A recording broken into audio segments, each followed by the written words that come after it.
இன்னைக்கு நான் செய்ய போகிறது ட்ரெண்டிங்கான வியாசர்பாடி ஸ்டைல் அப்பள குழம்பு. ஈஸியாக 4 ஸ்டெப்பில் எப்படி பண்ணுறதுன்னு பார்க்கலாம் வாங்க. Welcome back to my channel trend with Nisha. தேவையான பொருட்கள்: அப்பளம், சின்ன வெங்காயம், பூண்டு, புளி, தக்காளி, மஞ்சள் தூள், காய்ந்த மிளகாய், மிளகாய் தூள், மல்லித்தூள், கடுகு, வெந்தயம், கொத்தமல்லி, வெல்லம், கருவேப்பிலை, உப்பு, பெருங்காயம், நல்லெண்ணெய். ஃபர்ஸ்ட் ஸ்டெப்பாக ஒரு கடாயில் கொஞ்சம் எண்ணெய் சேர்த்து சூடு பண்ணிக்கலாம். எண்ணெய் நல்லா சூடானதும் எடுத்துருக்கிற அப்பளத்தை எல்லாம் இதில் போட்டு பொரிச்சு எடுத்துக்கலாம்.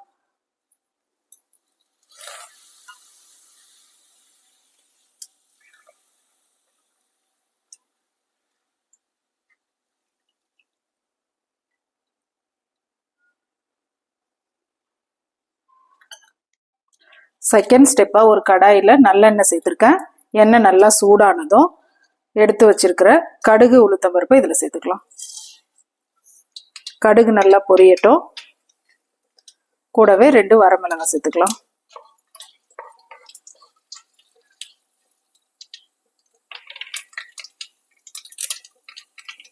கொஞ்சமா கருவேப்பிலை,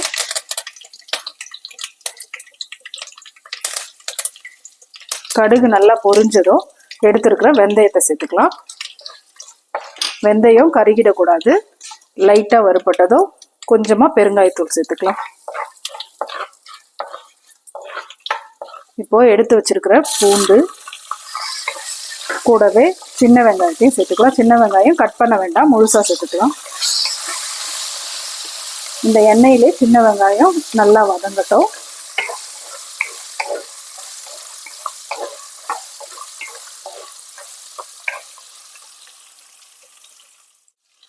வெங்காயமும் பூண்டும் எண்ணெயில் நல்லா வதங்கினதும் எடுத்துருக்கிற தக்காளியை கட் பண்ணி இதில் சேர்த்துக்கலாம்.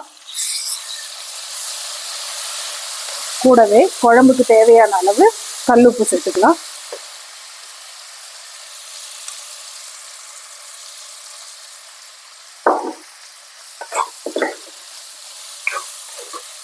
தக்காளி நல்லா மசியட்டும்.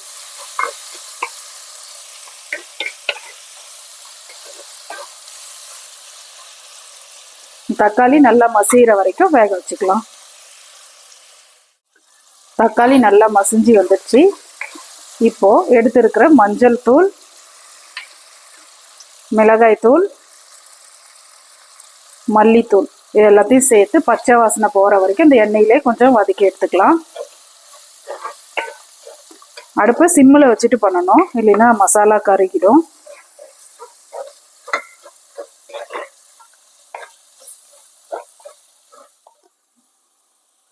மசாலா நல்லா வதங்கிடுச்சு. இப்போ தேர்ட் ஸ்டெப்பாக கரைச்சி வச்சிருக்கிற புளி தண்ணியை இதில் சேர்த்துக்கலாம். நல்லா கலந்து விட்டு இந்த புளியோடைய பச்சை வாசனை போகிற வரைக்கும் நல்லா கொதிக்க வச்சுக்கலாம்.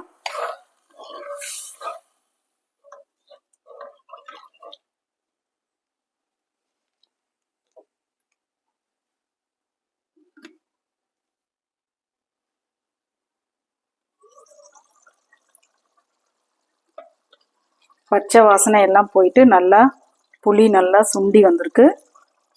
எண்ணெய் நல்லா பிரிஞ்சிடுச்சு. இந்த டைமில் ஃபோர்த்து ஸ்டெப்பாக நம்ம எடுத்து வச்சிருக்கிற வெல்லத்தை இதில் சேர்த்துக்கலாம். இந்த வெல்லம் இது கூட சேரும்போது நல்ல ஒரு டேஸ்ட் கிடைக்கும்.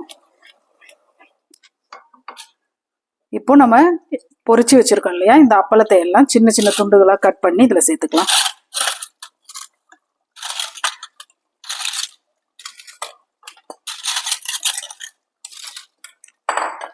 இதை நல்லா கலந்து விட்டு ஒரு 2 நிமிஷம் கொதிக்க விட்டுக்கலாம்.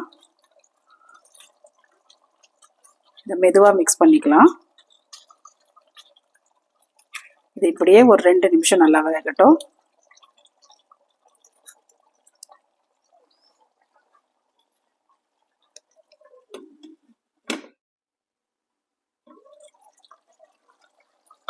அப்பளம் நல்லா குழம்போடு சேர்ந்து சாஃப்ட் ஆயிடுச்சு.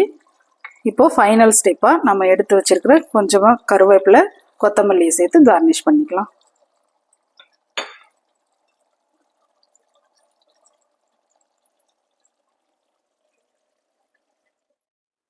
ட்ரெண்டிங்கான வியாசர்பாடி ஸ்டைல் அப்பள குழம்பு ரெடி ஆயிடுச்சு.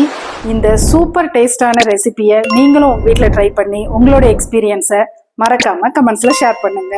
இன்னொரு ரெசிபியோடு உங்களை சந்திக்கும் வரை டாடா பை பாய்.